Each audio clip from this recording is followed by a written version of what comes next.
మోహన్ రెడ్డి అధికారంలో ఉన్నప్పుడు ఆయన అండదండలు కావచ్చు, అధికారాన్ని అడ్డుపెట్టుకొని ఆయన పార్టీకి సంబంధించినటువంటి కొద్దిమంది నేతలు కావచ్చు, లేదంటే కొద్దిమంది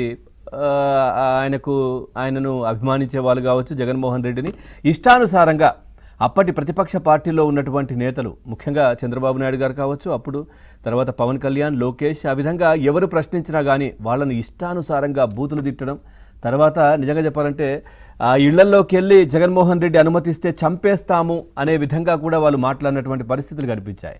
సో కూటమి ప్రభుత్వం అధికారంలోకి వచ్చిన తర్వాత ఒక్కొక్కరిని, అంటే గతంలో చేసినటువంటి అరాచకాలు కావచ్చు, లేదంటే అక్రమాలు కావచ్చు, ఇవన్నిటికి సంబంధించి పూర్తి ఆధారాలతో పాటు అరెస్టులు చేస్తున్నటువంటి పరిస్థితులు, అంటే పోలీసులకు ఫ్రీ హ్యాండ్, చట్ట ప్రకారం ఏ విధంగానైతే అరెస్ట్ చేయాలో, ఏ విధంగానైతే కోర్టులో ప్రొడ్యూస్ చేయాలో, ఏ విధంగానైతే రిమాండ్కి వెళ్ళాలో అదే విధంగా జరుగుతున్నటువంటి పరిస్థితులు మనం చూస్తూ ఉన్నాం. గతంలో వీరిపైన కేసులు పెట్టడానికి వెళ్తే ఎవరైతే బాధితులు పోలీస్ స్టేషన్ల కేసుల కోసం వెళ్తారో వారిపైనే తిరిగి కేసులు పెట్టినటువంటి పరిస్థితులు కనిపించాయి.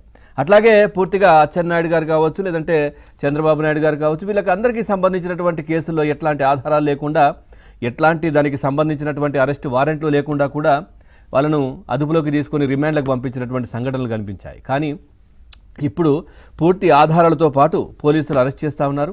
మనం చూస్తూ ఉన్నాం. మొట్టమొదటగా నందిగాం సురేష్ను అరెస్ట్ చేసినటువంటి ఎంపీ నందిగాం సురేష్ను అరెస్ట్ చేశారు. ఆ తర్వాత ఆయన కొద్ది కాలం జైల్లో రిమాండ్లో ఉన్నారు. ఆ తర్వాత పీటీ వారెంట్లు రాష్ట్రంలో అక్కడక్కడ ఆయన పైన కేసులు నమోదు కావడం, ఆ తర్వాత ఆయన బెయిల్ పైన బయటకు వచ్చినటువంటి సంఘటన కూడా కనిపించింది. ఆ తర్వాత బోరుగడ్డ అనిల్. సో ఈయన గురించి చెప్పాలంటే మనం చూస్తే జగన్మోహన్ రెడ్డి అధికారంలో ఉన్నప్పుడు ఆయన అండదండలు చూసుకొని చాలా క్లియర్గా, క్లారిటీగా, పబ్లిక్గా మీడియా ముందే జగన్మోహన్ రెడ్డి అనుమతిస్తే చంద్రబాబు నాయుడు ఇంటికెళ్ళి చంపేస్తా అనే విధంగా ఆయన మాట్లాడినటువంటి వ్యక్తి. అదేవిధంగా అంటే గుంటూరు హాస్పిటల్లో కూడా ఒకరిపైన చేయి చేసుకున్నారనే కేసు ఒకటి, ఆ తర్వాత రాష్ట్రంలో పూర్తిగా ఒక 20కి పైగా ఆయన పైన కేసులు నమోదైనటువంటి పరిస్థితులు. సో ఆ తర్వాత చాలా కేసులు, చాలా అంశాలకు సంబంధించి, అంటే రాజధాని పరిధిలో తుళ్ళూరు ఆ ప్రాంతంలో ఒక మహిళ హత్యకు సంబంధించి ఆ కేసులో ఈయన బోరుగడ్డ అనిల్ ప్లస్ నందిగాం సురేష్ కూడా ఇన్వాల్వ్ అయ్యారనే కేసుకు సంబంధించి ఇట్లా ఈయన పైన ఎన్నో కేసులు కూడా నమోదైనటువంటి పరిస్థితి కనిపించింది. ఆ తర్వాత ఈయనను అదుపులోకి తీసుకున్నారు.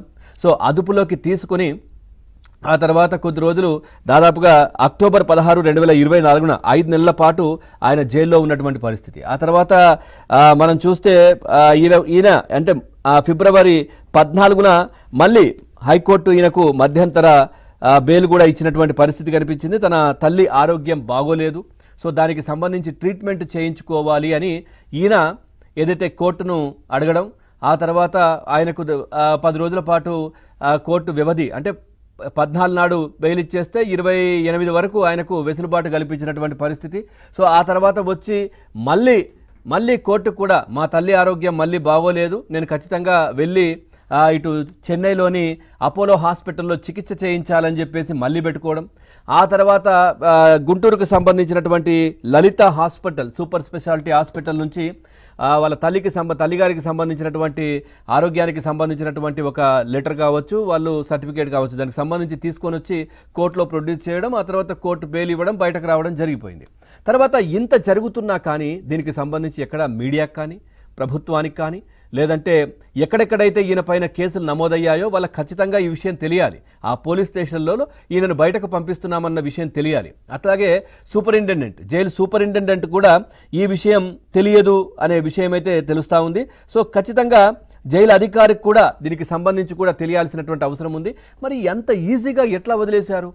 మనం ఈయన అంశానికే సంబంధించి మనం గతంలో చూస్తే కనుక ఈయన జైల్లో ఉన్న సమయంలో ఎవరో బాబు వచ్చి, వాళ్ళ అల్లుడో ఎవరో చిన్న బాబు వచ్చేసి ఈయన పైన ఒళ్ళో కూర్చొని అర్ధగంట సేపు జైల్లో కాలక్షేపం చేసినటువంటి వీడియోలు కూడా రిలీజ్ అయ్యాయి.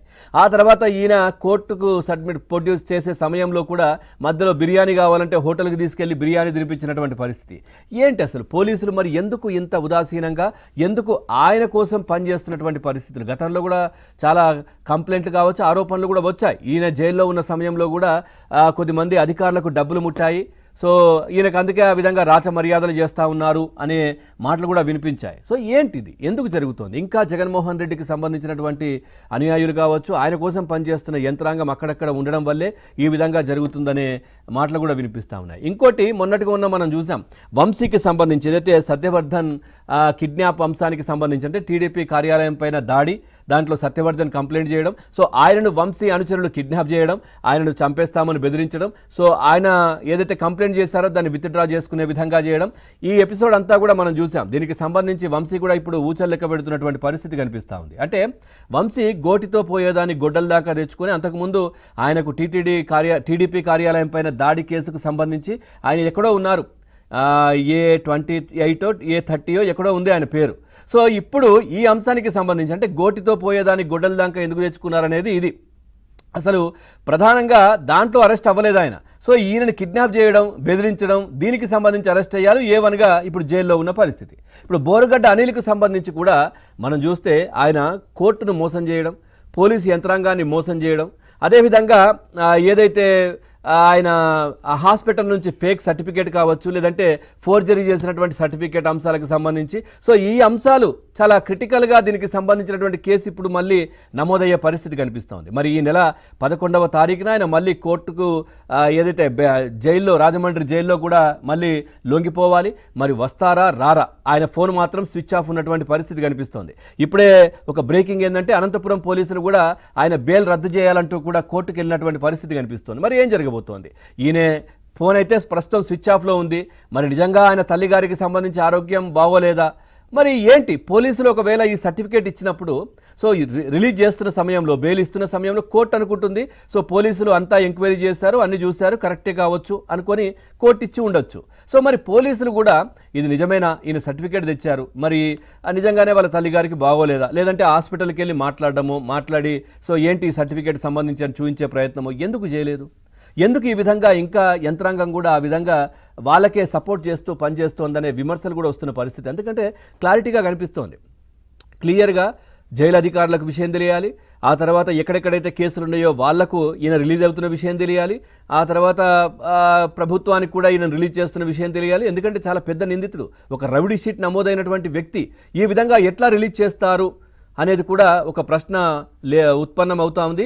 సో ఎందుకు ఈ విధంగా జరుగుతుందనే అంశాలకు సంబంధించి